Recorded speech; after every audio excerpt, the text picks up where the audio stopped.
और इस पर चर्चा करने के लिए हमारे साथ खास मेहमान भी जुड़ गए हैं। प्राची कौशिक सामाजिक कार्यकर्ता इस वक्त हमारे साथ जुड़ी हुई हैं, साथ ही किरण मिश्रा भी हमारे साथ जुड़ी हुई हैं जो कि सामाजिक कार्यकर्ता हैं। हमारी संवाददाता अपराजिता भी इस वक्त हमारे साथ जुड़ी हुई हैं।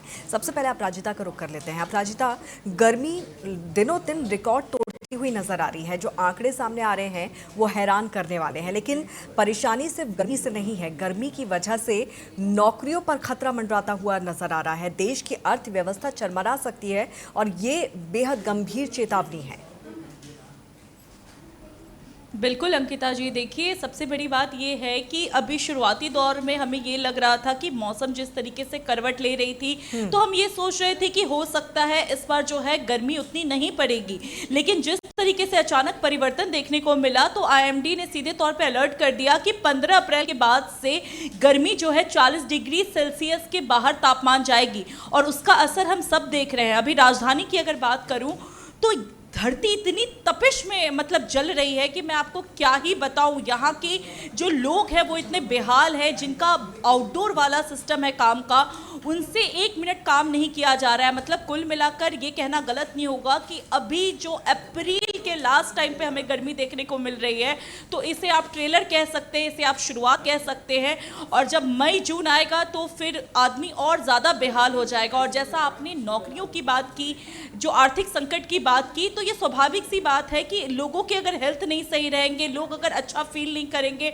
तो वो काम पर नहीं जा पाएंगे। और काम पर नहीं जा पाएंगे तो नुकसान तो होगा, आर्थिक तौर पे होगा, घरों में जो नुकसान होगा, उसके अलावा देशों में भी इकोनॉमी का नुकसान होगा। तो कुल मिलाकर के ये जो गर्मी है, इस बार की गर्मी, हालांकि हर साल ये कहा जाता है कि गर्मी जो है वो रिकॉर्ड तो है, लेकिन इस बार की जो गर्मी है उसके बारे में ये बताया जा रहा है कि जो धरती है वो बहुत ज़्यादा जल रही है, क्योंकि इतनी ऊंची ऊंची इमारतें बनी हैं, रोड कंक्रीट वगैरह जिस तरीके से बने हैं, उसका असर सीधे तौर पे वातावरण पे ऐसा दिख रहा है कि सुबह शाम जो लोग राहत की उम्मीदें सोचते थे कि चलो दोपहर के टाइम पे गर्मी लगती है, तो ज़्यादातर हमें ये चेतावनी दी जाती है कि आप 11 से लेकर के 4-5 बजे तक जो है धूप में निकलने से बचिए, लेकिन शाम में भी राहत मिले तब। अब तो शाम में भी राहत जैसी उम्मीदें नजर नहीं आती हैं। जिनके घर में एसी कूलर है वो तक ये कहते हैं कि एसी कूलर भी ढंग से काम नहीं कर रहा है। आप इसी से सोचिए कि कैसे मानव जीवन सरवाइव कर पाएगा। बिल्कुल, और इसका सीधा असर उन लोगों पे सबसे ज्यादा है जो बाहर काम करते हैं,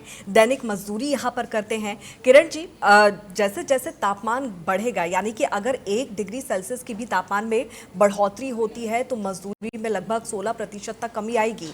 ये जो आंकड़े निकलकर सामने आ रहे हैं वो बेहद चौंकाने वाले हैं। यानी कि अब आपको अपनी सेहत का ही ख्याल नहीं रखना है, गर्मी बढ़ेगी तो अर्थव्यवस्था पर भी इसका असर देखने को मिलेगा। बिल्कुल मिलेगा और मिल रहा है अंकिता जी। सबसे बड़ी बात यह है कि अभी अपराजिता ने भी कहा कि पिक्चर तो अभी बाकी है मेरे दोस्त, अभी तो शुरुआत है, मई जून तो आया ही नहीं है। और सबसे बड़ी बात यह है कि हम अपने विकास की तरफ इतना ज्यादा अग्रसर हो रहे हैं जिसमें हम ये सोच ही नहीं पा रहे हैं कि हमें सतत विकास कैसे करना है, आने वाली पीढ़ी को हम क्या दे रहे हैं। सिर्फ अपनी सुविधाओं को बढ़ा रहे हैं, आने वाली पीढ़ी के लिए हम कुछ सोच नहीं रहे हैं। तो सरकारी जो भी सुविधाएं आ रही हैं या जो भी सरकार नियम कायदे कानून बना रही है, जो भी प्लानिंग कर रही है, वो सस्टेनेबल डेवलपमेंट की तरफ नहीं जा रहा है। और अगर ये जा रहा होता तो शायद इतनी हम लोगों को देखने को न मिलती है गर्मी, क्योंकि सड़क के किनारे पेड़ों की गैर मौजूदगी है। हालांकि सोलर पैनल्स की संख्या बढ़ती चली जा रही है, लगातार लग रहे हैं लोगों के घरों में, फिर भी बिजली सप्लाई बाधित हो रही है। क्यों हो रही है? यानी इसका मतलब ये है कि प्रॉपर तरीके से जो प्लान है उसको एग्जीक्यूट नहीं किया जा रहा है।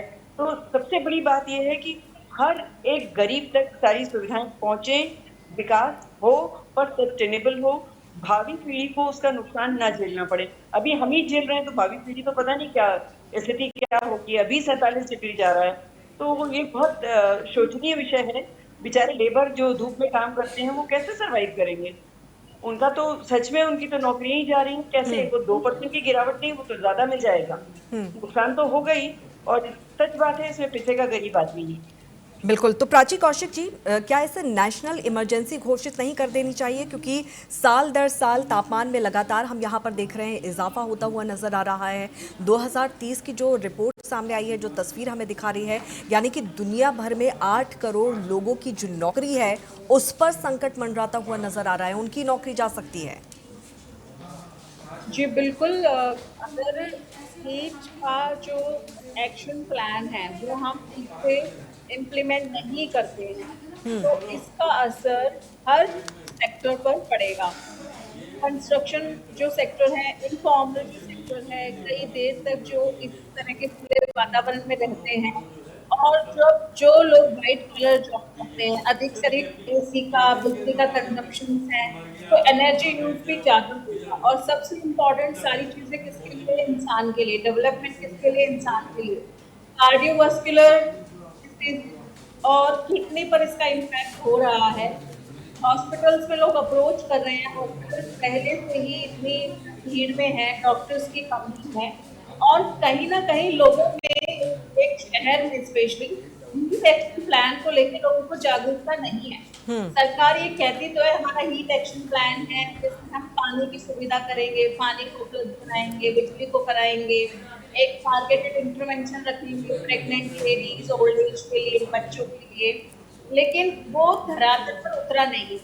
और ये एक कड़वा सच है, कहीं ना कहीं क्लाइमेट चेंज से इतने इम्पैक्ट हो गए हैं, जिससे हमारे हमारे हमारी ओवरऑल जो हेल्थ है वो बहुत ज्यादा इम्पैक्ट हो रही है।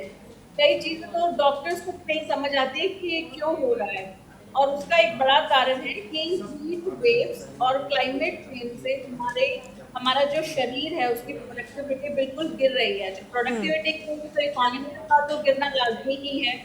और जितने भी डेवलप्ड कंट्रीज हैं, अमेरिका है, यूके है, वो सब डेवलपिंग कंट्रीज पर डाल देते हैं कि आप जो है कार्बन ज्यादा ही यूज कर रहे हैं, जबकि वो अपने हिस्से का इतना यूज कर भी चुके हैं और अधिक से अधिक वो रिसोर्सेज को यूटिलाइज भी कर रहे हैं। आए दिन जंगलों में आग, झुग्गी झोपड़ियों में आग, अभी अभी कुछ दिन पहले शायद कली दली में भी आग लगी है झुग्गी में, एक मुंबई की झुग्गी में भी आग लगी, एक लखनऊ में भी आग लगी झुग्गी में। तो बिल्कुल। सोचिए कितनी जान मान की हानि हो रही है सिर्फ हीट वेव की वजह से। आप स्कूल में बच्चों की छुट्टियां कर देंगे, लेकिन पेरेंट्स क्या कमाने नहीं जाएंगे, पेरेंट्स क्या बाहर नहीं निकलेंगे, बाहर, और बड़े लोग क्या बाहर नहीं जाएंगे। और जब घर में लगातार एसी चल रहे हैं तो इतनी बिजली की खपत, इतने रिसोर्सेज ये कहाँ से आएंगे? तो कहीं ना कहीं हमें अपना हीट एक्शन प्लान जो है धरातल पर लाना होगा। सरकारें इसको कागजों पर ना रखें, ये जन जन तक पहुंचाना होगा, जिससे हम समय से, जो है आपने इमरजेंसी की बात की, उस बिल्कुल। स्थिति में हम नहीं पहुंचेंगे अगर हम क्लाइमेट चेंज को लेकर अवेयर है और हम लोगों को इन्वॉल्व कर रहे हैं। बिल्कुल, और साथ ही यहाँ पर और किस तरह की तैयारी यहाँ पर करनी चाहिए सरकार की